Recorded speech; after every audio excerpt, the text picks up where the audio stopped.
Assalamualaikum warahmatullahi wabarakatuh.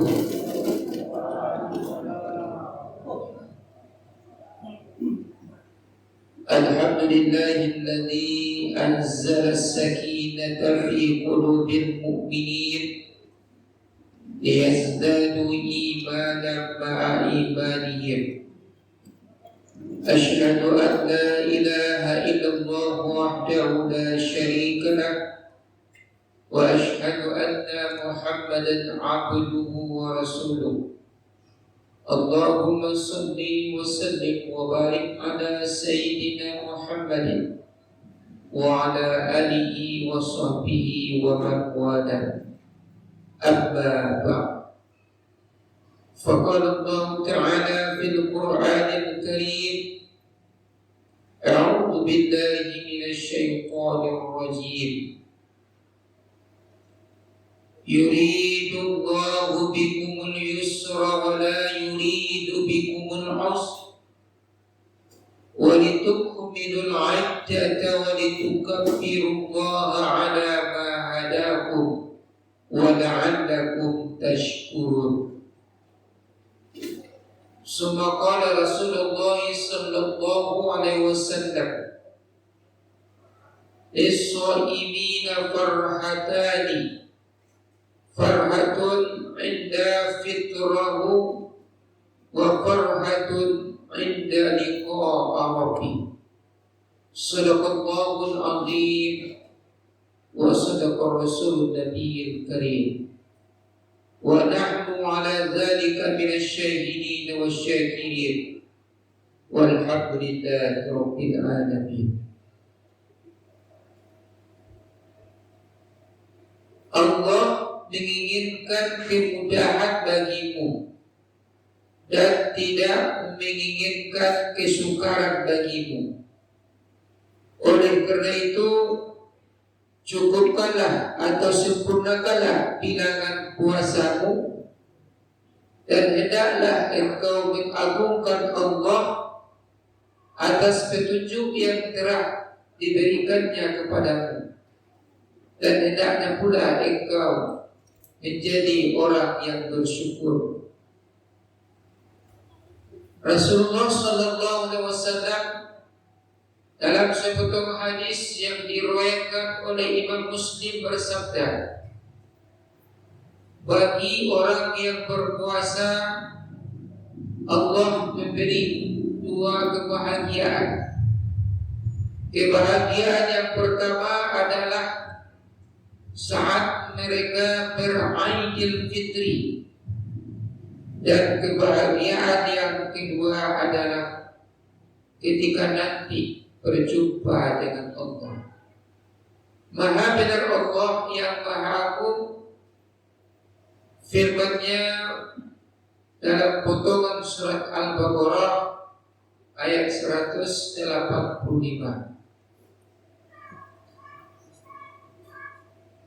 Yang sama-sama kita muliakan orang tua kita, alim ulama, cerdik pandai, tokoh masyarakat, pemuka agama, imam dan khatib. Kemudian yang saya hormati bapak-bapak pengurus Masjid Al-Jamaah beserta jajarannya. Kemudian yang saya hormati bapak-bapak dan ibu-ibu para jamaah yang senantiasa dirahmati Allah, serta yang kita banggakan dan selalu kita doakan generasi penerus kita, remaja dan anak-anak. Mudah-mudahan mereka kelak tumbuh menjadi generasi yang kuat, yang cerdas, yang soleh dan solehah. Amin ya rabbal alamin. Baiklah bapak-bapak dan ibu-ibu jamaah sholat tarawih yang dirahmati Allah, pada malam yang terakhir Ramadan tahun ini, malam yang ke-30, judul tausiah Ramadan kita yaitu Aidil Fitri. Sebelum kita membahas tentang Aidil Fitri, Bapak dan Ibu-ibu, alhamdulillah tadi pada maghrib kita telah mendengarkan keputusan Kementerian Republik Indonesia berdasarkan sidang isbat bahwasanya hari raya kita tahun ini jatuh pada tanggal 13 Mei 2021 atau pada hari Kamis besok, sehingga bapak-bapak dan ibu-ibu terjawab sudah tadi siang ada keraguan dan kebimbangan di antara kita berdasarkan berita-berita yang dikirim melalui WA ataupun HP dan segala macamnya. Mudah-mudahan bapak-bapak dan ibu-ibu para jemaah semua, karena ini adalah malam terakhir kita bersama dengan Ramadan, mari kita manfaatkan malam yang terakhir ini untuk lebih intim dengan Tuhan kita, lebih mendekatkan diri kepada Tuhan kita. Janganlah dirisaukan seandainya untuk hari Lebaran nanti belum sempat beli baju baru. Alhamdulillah baju yang lama kan masih ada. Kalau belum sempat mengecat rumah, tidak masalah, karena masa-masa pandemi ini orang agak sulit berkunjung ke rumah. Alasan nanti menjadi sumber penularan COVID. Kalau rindu dengan kampung halaman, bersabarlah sampai tanggal 17. Mudah-mudahan setelah itu pintu skop-skop jalan yang ditutup di perbatasan di antar daerah segera dibuka, karena tidak mesti bapak-bapak dan ibu-ibu kita mengejarkan pada hari hanya ke kampung. Maklumlah saat ini kita masih dilanda oleh ketakutan, oleh kekhawatiran virus COVID-19. Bapak dan ibu-ibu, sidang jemaah sidang jemaah tarawih yang dirahmati Allah, Aidil Fitri, kita definisikan sebentar dulu. Apa itu Aidil Fitri? Aidil berdasarkan firman Allah yang terdapat di dalam surat Al-Maidah, bahwasanya Nabi Isa alaihissalam bermohon untuk diturunkan hidangan makanan dari langit oleh Allah, dan hari di saat diturunkan hidangan tersebut akan ditetapkan sebagai hari raya bagi Nabi Isa dan umatnya. Alhamdulillah, permintaan Nabi Isa dan kaumnya tersebut diperkenankan oleh Allah. Maka di saat hari H hidangan itu turun dari langit, maka disebut di dalam ayat itu waj'alhu aida, dan jadikanlah hari itu sebagai hari raya. Jadi aidin artinya hari raya, fitri artinya suci, fitrah. Jadi Aidil Fitri adalah hari raya di mana kita umat Islam yang melaksanakan ibadah puasa serta mendirikan qiyamul lail akan dikembalikan oleh Allah kepada kefitrahannya pada tanggal 1 Syawal. Maka itulah disebut dengan Aidil Fitri. Bapak-bapak dan ibu-ibu, bagaimana tuntunan agama di dalam beraidil fitri. Yang pertama, mulai sejak terbenamnya matahari pada sore hari Rabu dan malamnya sudah masuk 1 Syawal, maka setelah sholat maghrib atau berbuka puasa, kita disunahkan untuk mengumandangkan kalimat takbir, mengagungkan asma Allah sebagai wujud rasa syukur kita kepada Allah. Kalau dapat bapak-bapak dan ibu-ibu, sepanjang malam Aidil Fitri tersebut atau malam Aid tersebut, kita dianjurkan untuk tidak terlalu cepat tidurnya, melainkan kita hidupkan malam tersebut dengan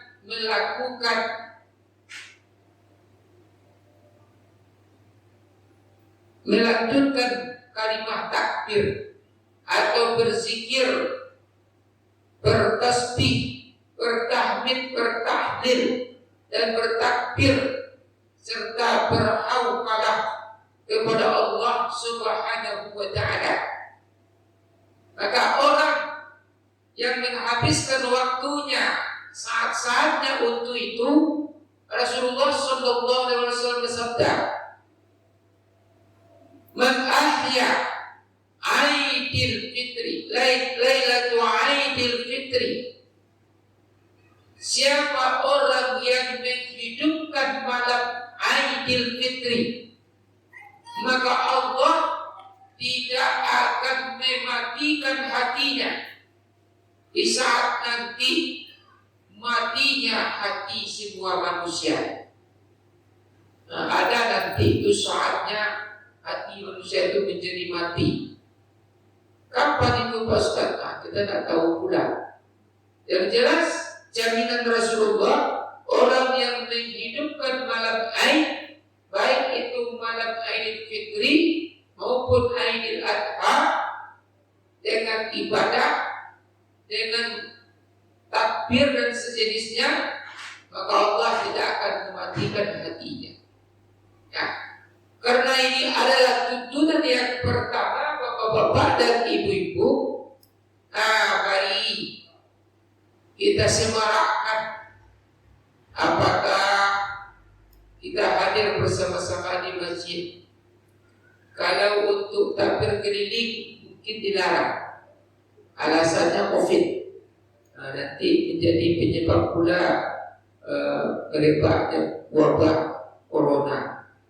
Kalau tidak bisa takbir keliling, maka kita takbir bersama-sama di masjid kita atau di rumah kita dengan keluarga. Pokoknya malam Aidil Fitri itu kita hidupkan dengan banyak beribadah. Ibu-ibu yang kuenya belum masak, belum selesai, sambil mengucap kue itu kafir. Allahu Akbar. Mudah-mudahan. Ini yang pertama. Kemudian yang kedua, setelah sholat subuh pada pagi atau subuh hari raya Aidil Fitri, kita dianjurkan untuk makan dan minum. Nah, segera dianjurkan untuk makan dan minum, bukan makan sahur, tapi sarapan pagi menjelang kita menuju tempat pelaksanaan sholat Aidil Fitri. Berbeda dengan sholat Aidil Adha. Kalau Aidil Adha, kita dianjurkan untuk tidak makan dan minum, dan tidak perlu pula kita bersahur, karena tidak ada perintah sahur di situ. Hanya saja kita sebelum terbitnya fajar atau sebelum azan subuh sudah berniat untuk tidak makan dan minum sampai selesainya pelaksanaan sholat Aidil Adha. Tapi kalau Aidil Fitri, kita dianjurkan. Itu yang kedua. Kemudian yang ketiga, hendaknya segera kita mandi sunnah, mandi secara sempurna sebagaimana halnya kita mandi wajib. Nawaitul ghusla liyaumil Aidil Fitri sunnatan alayya lillahi ta'ala. Sengaja aku mandi pada hari raya Aidil Fitri sunnah atasku karena Allah Ta'ala. Nah, boleh dilengkapi dengan dimaunya dengan bunga rapainya boleh, atau pakai sampo saja boleh, pakai sabun mandi boleh. Pokoknya mandi bersih. Tapi ingat, niat jangan sampai lupa, karena niat menjadi tiang daripada ibadah yang kita lakukan. Setelah kita selesai mandi, yang keempat, kita dianjurkan bapak-bapak dan ibu-ibu untuk memakai pakaian yang terbaik kita. Nah, mungkin bapak-bapak dan ibu-ibu sudah beli pakaian lebaran, pakai pakaian terbaik. Jangan lupa diselingi dengan memakai wangi-wangian. Biasanya kalau pakai karo itu aromanya khas, aroma pabrik, tambah wangi-wangian biar sejuk. Kemudian yang kelima, ini yang paling penting, sebelum berangkat menuju tempat pelaksanaan sholat Aidil Fitri, hendaknya satu anggota dalam rumah tangga tersebut, apakah ayah, ibu, anak, cucu, kakek, nenek yang masih ada, segera berkumpul untuk saling bermaaf-maafan. Jadi tuntunan bermaaf-maafan itu sebelum berangkat melaksanakan sholat Aidil Fitri. Karena ini didoakan oleh Rasulullah ketika dia menaiki tangga. Ya Allah, janganlah Engkau terima puasa seseorang istri apabila sampai pelaksanaan sholat Aidil Fitri dia belum minta maaf kepada suaminya. Jadi ibu-ibu harus lebih dahulu minta maaf sama suami. Setelah itu kalau suami lupa, ingatkan. Nah, kita yang abah, suamiku, ayah sianu. Nah, pada sama bilang abang, suamiku, bilang ayah sianu. Nah, maafkanlah kesalahan. Terserah, pokoknya berpandai lah. Sabtu, ayolah maafkan. Tapi pandai. Ingatkan. Abang minta maaf kamu. Boleh ya. Tapi kalau suami yang arif bijaksana, dia akan menyambut permintaan maaf istrinya dengan juga meminta maaf kepada istrinya. Jadi saling bermaaf. Amin, kata malaikat Jibril. Yang kedua, ya Allah, janganlah Engkau terima ibadah puasa seorang anak apabila sampai pelaksanaan sholat Aidil Fitri belum juga minta maaf kepada kedua orang tuanya. Jadi seorang anak itu minta maafnya kalau dapat jangan setelah sholat Aidil Fitri, sebelum. Yang ketiga, ya Allah, jangan Engkau terima puasa tetangga sebelum minta maaf kepada tetangganya. Kalau tetangga, apa Ustaz? Kalau surat Idul Fitri berkodak, tak ada Ustaz. Boleh ketika kita berjumpa di lapangan atau di masjid, segera kita bermaaf-maaf. Atau minimal pada hari raya Idul Fitri itu kita bermaaf-maaf. Mudah-mudahan dengan asbab demikian bapak-bapak dan ibu-ibu, ibadah puasa kita diterima oleh Allah. Kemudian yang kelima, hendaknya ketika kita menuju tempat sholat dan pulangnya memilih jalan yang berbeda. Misalnya rumah bapak di situ, mau ke masjid lewat sini, nanti pulang putar ke sana. Dianjurkan untuk menempuh jalan yang berbeda. Ini bapak-bapak dan ibu-ibu tuntunan di dalam berhari raya Idul Fitri. Bapak-bapak dan ibu-ibu, di dalam hadis Rasulullah Sallallahu Alaihi Wasallam, beliau bersabda, bagi orang yang berpuasa, Allah memberikan mereka dua kebahagiaan. Kebahagiaan yang pertama ketika mereka beridul fitri. Kenapa kita berbahagia di Idul Fitri itu, Pak Ustaz? Apakah karena kita serba baru, pakaian baru, sepatu baru, sandal baru, rumah yang baru dicat, duit baru-baru pula? Apakah itu, Pak Ustaz? Termasuk mobil baru? Tidak.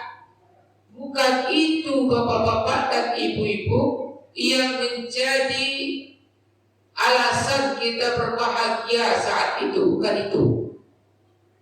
Kalau itu yang menjadi alasan kita berbahagia pada 1 Syawal, maka dikhawatirkan kebahagiaan kita itu adalah kebahagiaan yang dimotivasi oleh hawa nafsu. Itu yang dikhawatirkan. Aku bebas sekarang, kata hawa nafsu. Siang ini dan seterusnya aku bebas melakukan apa saja yang aku kehendaki. Maka diajaklah kawan-kawannya untuk kumpul bareng, minum minuman keras, berdisko, melancong kian kemari. Bahkan saking asyiknya mereka sudah lupa dengan kewajibannya. Tidak lagi peduli dengan sholat. Ini bapak-bapak dan ibu, bukan itu. Tapi yang membuat kita bahagia pada Idul Fitrah, hari di saat kita dibolehkan berbuka, makan dan minum di siang hari adalah ketika Allah telah menepati janjinya kepada kita. Apa janji Allah?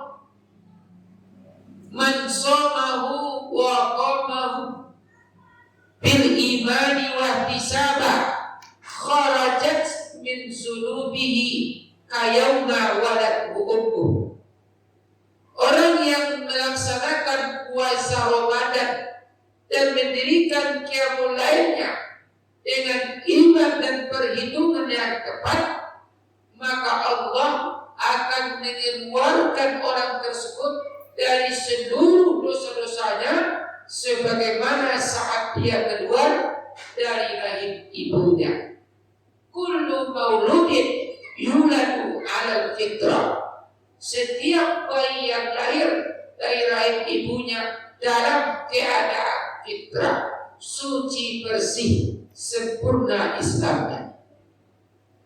Nah, itu bapak-bapak dan ibu-ibu yang membuat kita bahagia. Tapi Pak Ustaz, puasa apa Ustaz? Aku laki-laki yang berhalangan seperti perempuan dong. Apa soal? Yo, Kalau si A posonya macam mana tadi anak ayat tadi beta dua. Hari Senin poso, hari Selasa tidak. Hari Rabu poso paminda. Ada pula poso siriang-riang. Awak poso makan siang. Ini aku bapak. Kalau begitu, maka dia tidak termasuk orang yang berbahagia pada hakikatnya pada satu Syawal. Karena dia tidak berpuasa dengan iman. Kalau yang perempuan, yang ibu-ibu yang berhalangan, sejauh masa sucinya itu dia dapat memanfaatkan dengan sebaik-baiknya, maka tetap akan mendapat jaminan Allah. Dan ketiga, puasanya disempurnakan pada hari-hari yang lain.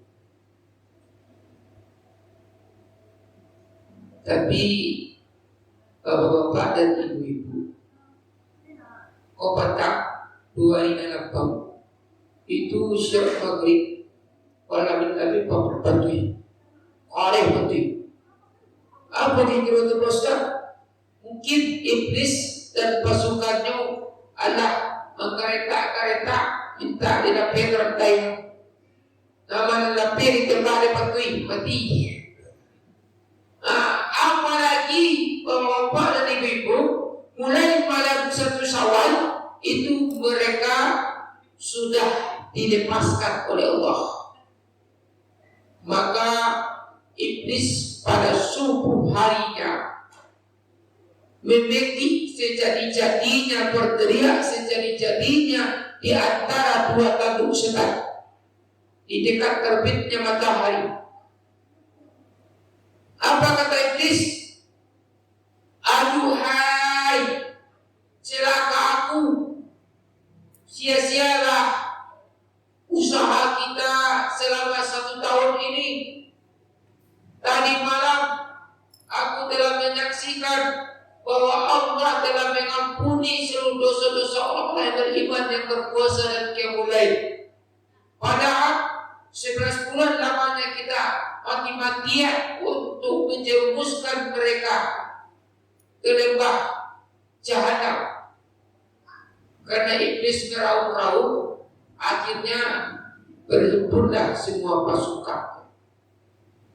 Ada satu daripada pembantu iblis itu yang bernama Ifrit berkata, wahai paduka, jangan engkau bersedih. Hari ini kita sudah dibebaskan oleh Allah.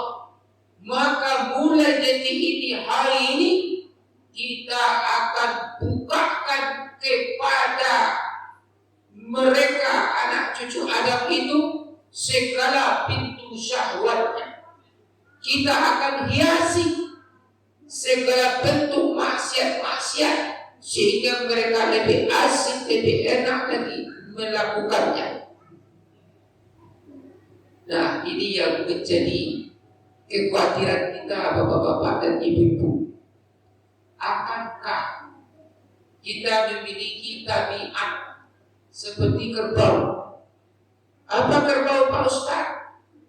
Kerbau kalau dia itu pergi ke lubuk, sampainya di lubuk, dia berenang, bersih badannya, bersih, ada kotoran lagi. Setelah dia berenang dan keluar dia di lubuk itu, tak berapa lama lagi nampak kubangan.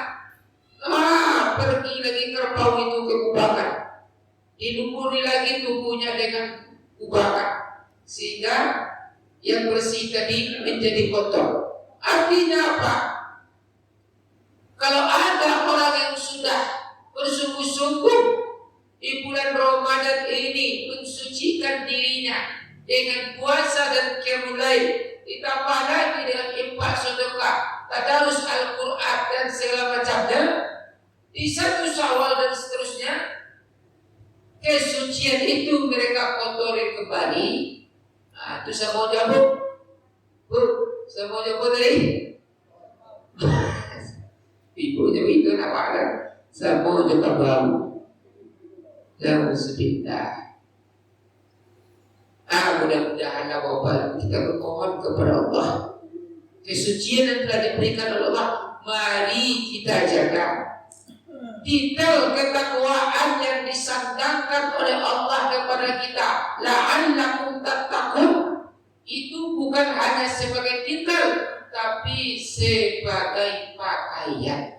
Mari kita pakaikan pakaian takwa itu sepanjang hidup kita.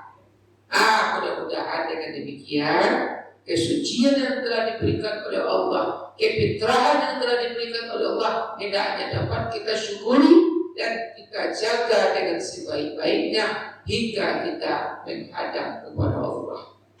Barangkali Bapak-bapak dan Ibu-ibu, inilah yang dapat kita sampaikan pada malam yang terakhir di bulan Ramadan ini.